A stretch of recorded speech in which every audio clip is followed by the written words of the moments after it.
तर विचार करा की ह्यावेळेस जर तुम्ही दान करणार असाल, समजा माझं मत मी मांडतोय, माझं मतदान करतोय, असं एक्झाम्पल घ्यायला गेलं तर माझं मतदान अशा व्यक्तीला असणार की बाबा जो गावातला सगळा विचार करतो, ज्याच्यासाठी त्याची निवड झालेली आहे, तो त्या पदाचं पुरेपूरपणे म्हणजे त्याचं सार्थक करेल. कारण खूप गावातला म्हणजे काय म्हणतात प्रतिष्ठित नागरिक तो एक नंबरचा असणार, बरोबर.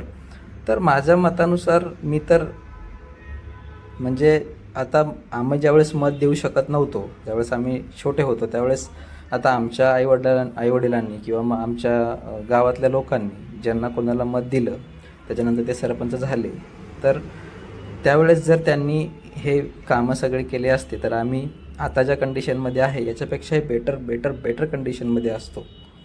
आणि आताही खराब कंडिशनमध्ये असं नाही. पण आता तुम्ही म्हणाल की काय त्याच्यामध्ये म्हणजे एवढं काय झालं तुमच्यासोबत. आमच्या टायमाचा जर हिस्ट्री सांगितली तर खूप म्हणजे वाद होऊ शकतो या गोष्टीवरती, की आम्ही ज्यावेळेस ज्या टाईमला आम्ही शिकलो, ज्या टायमाला आम्ही शाळेत जायचो.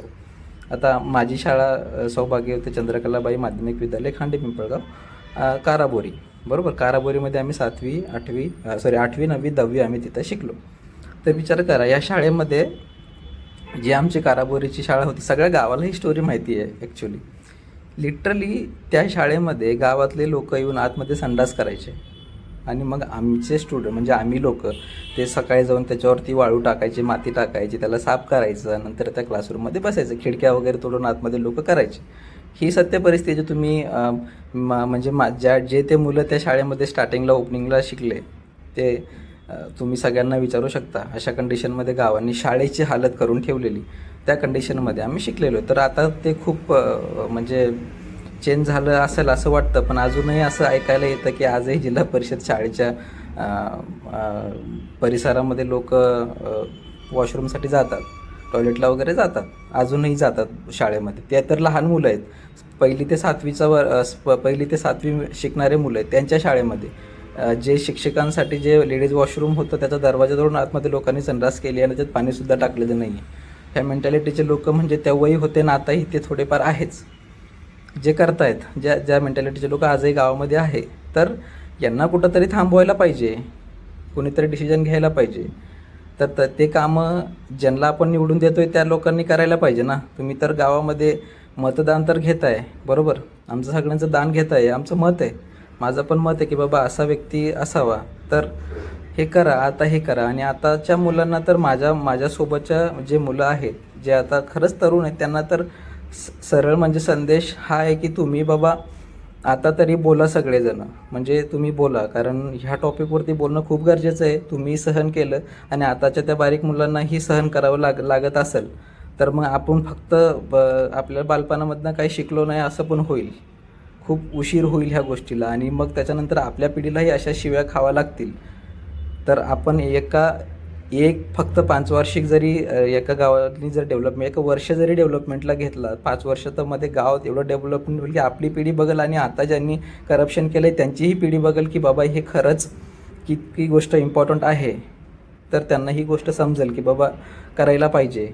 तर आताच्या मुलांनी तर जे पण आहेत आणि मला एवढं माहीत आहे, म्हणजे माझ्याबरोबरचे मुलं असो किंवा असो जे पण आता करंटमध्ये आहेत, जे मला खरंच म्हणजे मी त्यांच्याशी कॉन्टॅक्टमध्ये आहे, बोलणं आहे, खूप कमी आहे बोलणं. जॉब लाईनमुळे माझं इकडं काम आहे, मी इकडं काम चालू असतं, गावात बोलणं कमी आहे. पण तुरळक ज्या मुद्द्यावरती बोलायचं आहे तेवढं बोलणं आहे.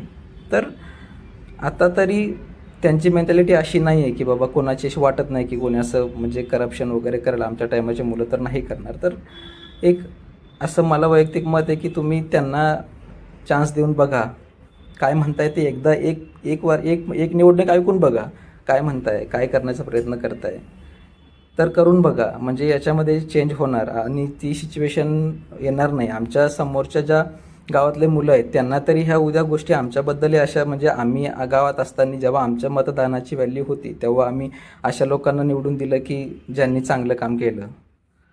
असं नाही त्यांची थिंकिंग झाली पाहिजे की यांनीही त्यांनाच निवडून दिलं, स्वतःचा स्वार्थ बघितला.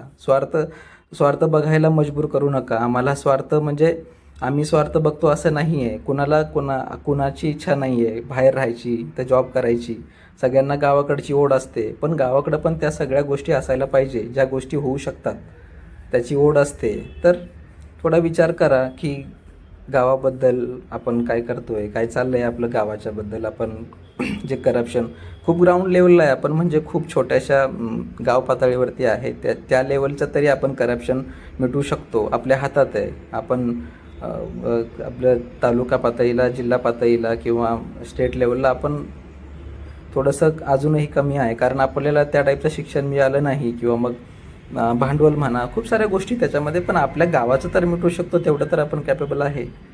तर हे झालं पाहिजे असं मला वाटतं की बाबा आता हे माझं मत आहे. बेसिकली माझं मत मांडायचं होतं की माझं मत आहे असं दान झालं पाहिजे हातातनं. बाकी तुमच्या गावातले तर आहेत प्रतिष्ठित लोक आता, आणि जे लोक आताही कारभार सांभाळत आहे आणि जे सांभाळणार आहे त्यांनी त्यांच्यासाठी आहे. आणि हा तर मी तर म्हणतो, हा व्हिडिओ तर तुम्ही आपल्या गावातल्या ज्या आताच्या म्हणजे ज्यांचे मुलं शाळेत लहान, म्हणजे ज्या काय बोलतात माता भगिनी आहेत, म्हणजे त्यांनी पण बघावा की बाबा आपल्या मुलांच्या फ्युचरसाठी आपण लक्ष दिलं तर काय होऊ शकतं.